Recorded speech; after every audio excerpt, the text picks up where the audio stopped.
반갑습니다. 지난 32장에서는 의로 통치하는 왕에 대해서 말씀을 드렸죠. 오늘 33장에 오시면 아수르의 심판에 대해서 말씀을 다시 한번 하고 계십니다. 자, 이 아수르가 어떤 나라인가요? 아수르는 유다 나라를 쉼없이 공략했던 나라고 북이스라엘을 멸망시켰던 나라가 아수르입니다. 그래서 이 아수르를 심판하고 그리고 그 은혜를 구하는 유다를 구원하시겠다라는 말씀이 오늘 33장에서 나오고 있는데요. 한번 보도록 하겠습니다. 33장 1절에 보시니까 너 학대를 당하지 아니하고도 학대하며 속이고도 속임을 당하지 아니하는 자여 화 있을진저 이렇게 말씀을 하죠. 이 속임을 당하지 않고 속이는 자, 학대를 당하지 않았는데 학대하는 자 누구냐면 강대국인 아수르입니다. 이 아수르는 여러 차례 예루살렘을 포위하고 그 예루살렘을 공격하는데 온 힘을 본인의 강대한 힘뿐만 아니라 주변국까지도 모아서 유다를 침략한 그런 악한 나라죠. 그 나라에 대해서 지금 하나님이 심판을 경고하고 계시는 거예요. 근데 2절에서 여호와여 우리에게 은혜를 베푸소서 우리가 주를 앙망하오니 주는 아침마다 우리의 팔이 되시며 환난 때에 우리의 구원이 되소서. 자, 보세요. 국가적인 환난, 가정의 환난, 개인의 환난과 고난이 왔을 때에 기도하는 자를 하나님은 고대하고 계신다는 거죠. 2절에서 지금 하나님의 심판, 하나님의 구원하심을 기대하면서 그리고 은혜를 구하는 기도를 하고 있어요. 우리에게 은혜를 베푸소서 그렇게 말을 하잖아요. 로버트 콜리어라는 분은 이런 말을 했습니다. 하나님께서 주시려는 모든 것은 가장 아래 선반에 놓여 있다. 그것을 얻으려면 당신은 무릎을 꿇어야 할 것이다. 이렇게 말을 했어요. 참 좋은 비유죠. 하나님이 우리에게 주시고자 하는 것은 우리의 눈을 높이나 아니면 눈높이보다 높은 곳에 있는 것이 아니라는 거예요. 하나님이 주시고자 하는 가장 좋은 것은 가장 낮은 선반 아래 칸에 있기 때문에 그것을 얻기 위해서는 무릎을 꿇어야 된다는 거예요. 우리 기도에 대해서 말을 하는 거예요. 기도에 무릎을 꿇지 않고 마음의 겸손함이 없이는 하나님 것을 얻을 수가 없다라는 거예요. 혹시라도 얻는다 할지라도 그것은 하나님이 그를 시험하시기 위해서 주시는 것이다 라는 것을 알 수가 있죠.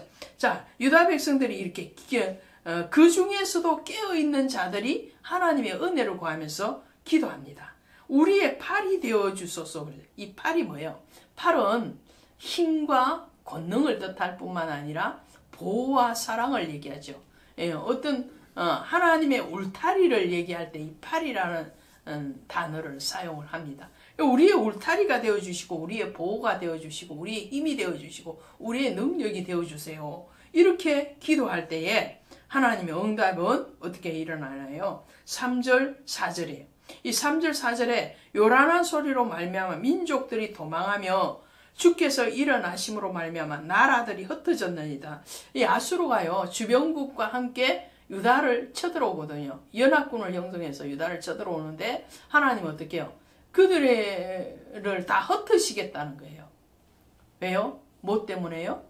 하나님의 사랑, 하나님의 공의, 거기에다가 하나님을 구하는 은혜의 기도의 자리에 있는 그 기도의 소리를 들으시기 때문에 그러죠. 그래서 황충의 때같이 사람이 너희의 노량물을 모을 것이며 메뚜기가 뛰어오른 같이 그들이 그 위로 뛰어오르리라.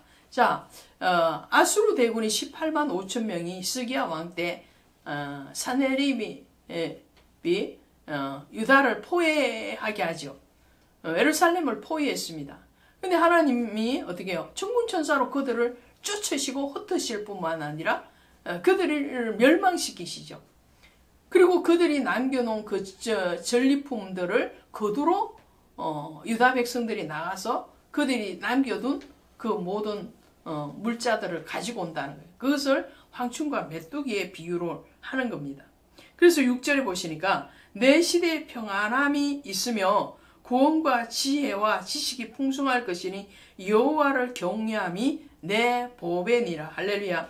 여호와를 경외함이 내 보배다. 환난을 두려워하는 것이 아니고 그 환난 때에 하나님을 경외함이 내게 있는가 없는가, 그것이 중요하다는 거예요. 나에게 지금 어려움이 왔다, 고난이 왔다, 병듦이 왔다. 그것보다도 더 중요한 것은 그러함에도 불구하고 하나님을 사모하고 그 하나님을 경외하는 마음이 내게서 있는가 아니면 떠나고 없는가라는 것이죠.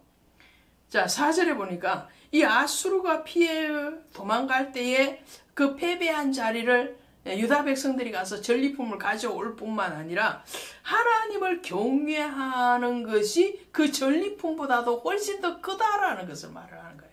이 땅의 어떤 재물, 우리 재물 돈 너무 좋아하잖아요.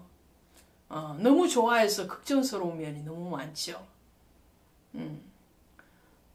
영적인 것들에 대해서는 무감각하고 헛되이 여기는데 물질적인 것들, 그 전리품, 그것이 중요한 게 아니라는 거예요. 그거 전리품을 주시는 하나님이 중요하다는 거죠. 그래서 여호와를 기뻐하는 것이 너희에게 힘이니라. 느헤미야서 8장 10절에. 여호와를 기뻐하는 것이 우리의 힘이고 여호와를 경외하는 것이 우리의 보배라는 것을 알아야 된다는 것을 말씀합니다.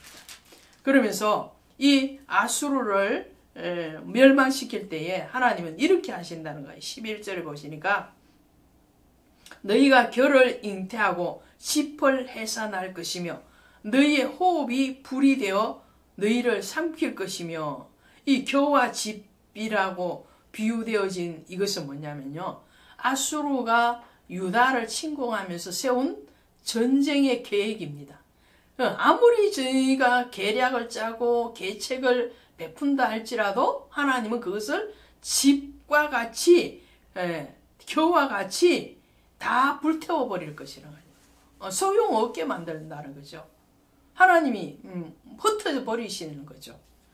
그래서 그 하나님이 이 대적들을 흩으시고 유다를 구할 것이라는 것을 먼 데 있는 자들이 어떻게 해요? 이 먼 데 있는 자들이 뭔가요? 먼 데 있는 자들은 아수르의 멸망을 지켜본 주변국에 있는 사람들을 얘기하는 거예요. 주변국들. 그리고 너희 가까이 있는 자들이 나의 권능을 알리라. 너희 가까이 있는 자들은 바로 유다인들을 얘기하죠.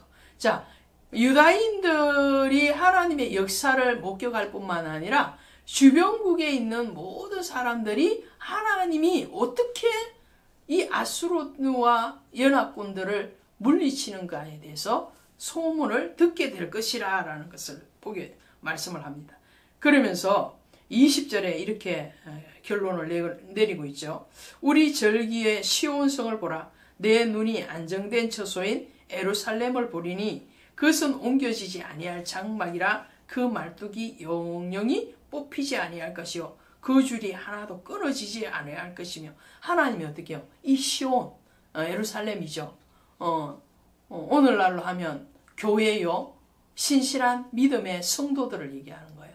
하나님은 어떠한 대적 가운데서도 하나님의 교회, 하나님의 백성, 하나님의 나라를 지키시겠다고 약속을 하신, 그 약속을 하시는 그 주님의 위엄과 권능에 대해서 너희가 믿으라는 거죠. 그러면 믿는 자에게 능치 못함이 없느니라. 그 능치 못함이 없도록 해주시는 하나님의 은혜와 공의가 있기 때문에 그렇다는 거예요. 시편 23편 5절에 가니까 주께서 내 원수의 목전에서 내게 상을 차려주시고 기름을 내 머리에 부으셨으니 내 잔이 넘치나이다. 할렐루야. 오늘 그 여호와를 경외함이 우리에게 능력이 되고 기쁨이 되고 힘이 되고 권세가 되기를 주 예수의 이름으로 축원드립니다. 고맙습니다.